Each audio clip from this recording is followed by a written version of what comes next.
Shalom, everyone. Welcome back. I greet you all in the wonderful name of Yeshua. I pray that you have blessings, healing, and I pray that the Father takes out our heart of stone and gives us a heart of flesh, and that He reveals what He wants revealed via the Scriptures. So today we're going to speak a little bit about Eden, the trees, and what this represents and how this affects us. What really was going on in this place called Eden? There's many interpretations on what was going on. But I suggest to you that there is a spiritual thing happening. There was a temporary situation, but there's a spiritual one that's happening in our lives right now as well. In the book of Galatians, chapter 5, 22 to 23, it says, "But the fruit of the Spirit is love, joy, peace, long-suffering, kindness, goodness, faithfulness, gentleness, self-control. Against such there is no law." So if this is the fruit of the tree of life, then the fruits of the tree of the knowledge of good and evil will lead you to the opposite of what the tree of life is going to lead. Now, where the deception comes into play is this tree of the knowledge of good and evil represents something lukewarm. And it has good there, and that is what deceives us. It's not a tree that's just blown out there that it's just wrong. It looks like the truth. It's a wolf in sheep's clothing. So now I suggest spiritually, remember physical, spiritually. Eden is still in us, and we choose from these two trees daily. You have the tree of the knowledge of good and evil, and you have the tree of life, which represents Yeshua, right? And in many situations, to the average person, the tree of life is not desirable when it comes to situations, because the flesh rather eat of the tree of the knowledge of good and evil and be hateful, seek revenge, and cause more darkness than light. Because you see, the tree of the knowledge of good and evil has the spirit of love, joy, peace, long-suffering, kindness, goodness, faithfulness, gentleness, self-control. How many people want to eat of this fruit when someone has angered you or did something against you? I'll wait. Because at that point, Yeshua does not look desirable. The tree of life does not look desirable. We take the tree of the knowledge of good and evil because it feeds the flesh. So we're actually causing more darkness than light by eating of the tree of the knowledge of good and evil. Because it looks good to the eyes. It looks like it's a good thing to do. Next time you're being tested in a situation, look carefully at what tree you are eating from and what fruit you are giving to others. Because if someone came and gave you hate, even though they gave you hate first, by you giving them back hate, you're giving them back the tree of the knowledge of good and evil. So, in that fruit has a seed, and that seed is going to grow. And the hate just gets worse and worse and worse, and the darkness gets worse and worse and worse. And then whole generations are caught up in this. Also remember in Matthew 7:21, verse 23, "Not everyone who says to me, 'Lord, Lord,' shall enter the kingdom of heaven, but he who does the will of my Father in heaven. Many will say to me in that day, 'Lord, Lord, have we not prophesied in your name, cast out demons in your name, and done many wonders in your name?' And then I will declare to them, 'I never knew you. Depart from me, you who practice lawlessness.'" This was unbelievable. Because he's not talking to people who don't believe in him. He's talking to people who believe in him. So you can add anybody there. You can add the churches there. You can add priests, rabbis, pastors. You can add all of them. Casting out demons, healing the sick, all of these things don't mean that you know him. He's telling you that we need to listen to him. It was crazy. I read these scriptures. I just didn't know what was going on. I was blinded when I read these things. You need to understand that it's also us. He will say, "Go from me, I never knew you." Learning the original language is not going to make you know him. See, nobody comes to the Father except through the Son. But those who go to the Son is given to him by the Father. There's no I in this. There's no way you can go to him by yourself. You have to be given to him. You see, you can't just bump your way into the circle. There's a pattern here. He calls you. He calls you out of Egypt. Okay? He adds you into Israel. Matthew 24 verse 5. For many will come in my name saying, I am the Christ, and will deceive many. So the deception really comes from within and from people preaching about Yeshua. So be careful you are not already being deceived where you at now, like I was. I thought I'm in this place. Yes, they're preaching Yeshua. They keep talking about him, preaching about him. It wasn't truly who he was. Because I never knew him. No, it's not about what you're feeling. It's not about... It's something that you have to be given to know. Okay? So this is going to lead us. So you know now that the Father is talking about fruits and he's talking about trees. And sometimes these trees are people. Sometimes these trees are beings. And sometimes those fruits are not apples or oranges. Right? Those fruits are your actions. It's your teachings. It's how you live your life. It's what you give the next person. You know? So Yeshua said, by their fruits you will know them. So using that same standard, let's start to look at what Adam and Eve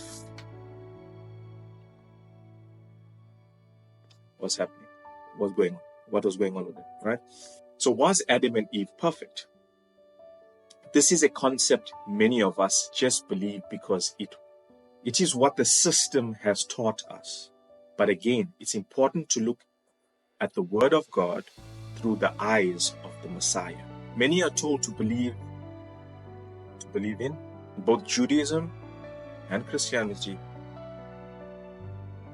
that Adam and Eve were perfect and that they fell after eating the fruit of the knowledge of good and evil. After eating the fruit, they brought sin in the world and lost this immortality or perfectness, depending on the doctrine the person follows. Now, I'm not judging the people. I'm just speaking about what deceived me. I will suggest another viewpoint that is from the Messiah's mouth himself. We always bring back to him, let him speak. Yeshua said in Matthew 5:27-20, you have heard that it was said to those of old, you shall not commit adultery. But I say to you that whoever looks at a woman to lust for her has already committed adultery with her in his heart. Messiah says that even if you look out of lust, you have committed adultery. You don't have to physically take it. Let's look at something else. 1 John chapter 2 verse 16. For all this is in the world, the lust of the flesh, the lust of the eyes, and the pride of life. Is not of the Father, but is of the world. So when, in Genesis 3 verse 6, so when the woman saw that the tree was good for food, that it was pleasant to the eyes, and a tree desirable to make one wise, she took of its fruit and ate. She also gave to her husband with her, and he ate. They always told us it's an apple. I suggested something else. I suggest if we look closely, you will see that they already broke the commandment in their heart, which would mean they already had the things of the world in them, which is the lust of the eyes, the lust of the flesh, and the pride of life. It was already in them. They didn't have to take and partake and eat of the fruit. They already saw it was good. They already had the lust of the eyes, the lust of the flesh, and the pride of life in them. Now, is a tree always a physical tree? And is this fruit always a physical fruit? Many believe it's an apple, like I said. But let's look at what the Messiah says. Let him speak. Matthew 7:15 verse 20. Beware of false prophets who come to you in sheep's clothing, which means looking like they are believers, but inwardly they are ravenous wolves. You will know them by their fruits, not the apples and oranges that they have. Do men gather grapes from thorn bushes or figs from thistles? Even so, every good tree bears good fruit, but a bad tree bears bad fruit. A good tree cannot bear bad fruit, nor can a bad tree bear good fruit. Every tree that does not bear good fruit is cut down and thrown into the fire. Therefore, by their fruits you will know them. Let Yeshua speak. So fruits can represent actions, teachings, not just an actual fruit. What is the fruit of the tree of life?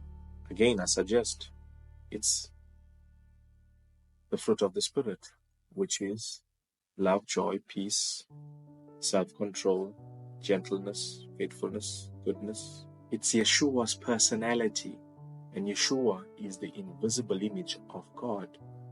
So we get to see what the Father's personality is like when it's revealed to us. But humans made him seem like he is this monster because they have not been given yet to see what's behind the words. So they take things physically. Another thing we'll get shocked to see, and we will do in another topic, is what the fire is. They taught us to run away from the fire. Let the scripture speak. The fire. Oh, fire is something great.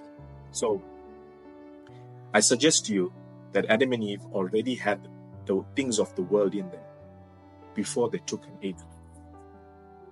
So I suggest to you that Eve was tempted first. What gets tempted first? The flesh. So Eve represents the flesh. What does Adam represent? Mankind. The flesh is leading mankind to the wrong tree. That's why it's at enmity with the Creator. There's nothing to do really with woman and man. We're talking about spiritual things here. Right? The flesh leads you to the wrong tree, which is the world, the tree of the knowledge of good and evil. The flesh does not want to go to the tree of life. Remember, the tree of life was in the same garden. You see how it was relevant for then, but it's relevant for you now as well. It's not just a past thing. It's something that's happening now. The word is living. It's alive. It's here. It's present. Father is revealing what the storyline is behind the words. It's good news. We have created this apocalypse, this doom and gloom and all these other additions into the word of God. But we let Messiah speak. We let the Father speak. We let him show us what he meant. He is the author. I remember the one time I tried to understand what was going on in the book of John. And then someone gave me a book which was 10 times, potentially, I'm exaggerating, but the size of the book of John, the actual book of John. Because it's man's interpretation. But man can only go that far. The Father has to give you the revelation so you to understand what's behind the words. That's why critics and all these people who think they know the Creator, they don't know him. We know what we worship. And because someone says that they believe in Yeshua, it does not mean they actually do know. See, Yeshua said many will come in his name, but they're preaching a different Yeshua. They preach, and it's not about the masses. Someone could say, so all these millions and billions of people are deceived? Even the very elect will be deceived. But he chooses a few from the many that he sends back to the many, and it's a filtering system. I'm not professional when it comes to this, but just like how water is drawn from a large area of water, gets dropped onto the land as if, going through a filtering system, but goes back into the water again, the seas. And seas also represent people, nations, and tongues. So this system, you will see the pattern of the scriptures all over. I pray that the Father takes the scales off our eyes so we see these things. And after we see these things, shade. The Father is loving. He has a love that man cannot understand. He has mercy that man cannot understand. And he is just. But he is still a Father. People have created this monster, but it's in their image. So I pray that the Father reveals himself to us all. We love you all. And till the next topic, we will discuss what the fire is. And we will start speaking about Isaac and Abraham and what that journey represents, also what Moses represents. This is going to be an exciting journey. I pray that the Father blesses you with this. And again, seek Him. Don't listen to any man. Seek Him and He will reveal to you what needs to be revealed. It's not, you can go to a university. I have to say this part. Yeah, you can go to university and learn. It can only take you that far. You can have a title to say that you're a rabbi, priest, or whatever. It can only take you that far. The Pharisees studied all their life. They still didn't know the Creator when He was right in front of their face. So I suggest to you, this is a relationship between you and the Creator. So seek Him. Allow Him to come to you, because He stands at the door and knock. We don't go to Him. He comes to us. And that's why Yeshua was on that cross, because He came to us and showed us His love. And it says in Genesis that He is creating us in His image. It's a process. It's a lifelong transformation. So He's creating you in His image. And what is His image? His image is Yeshua, because Yeshua is the image of invisible God. I pray that this has been a blessing to you. I pray that this has been a blessing to you. I pray for you all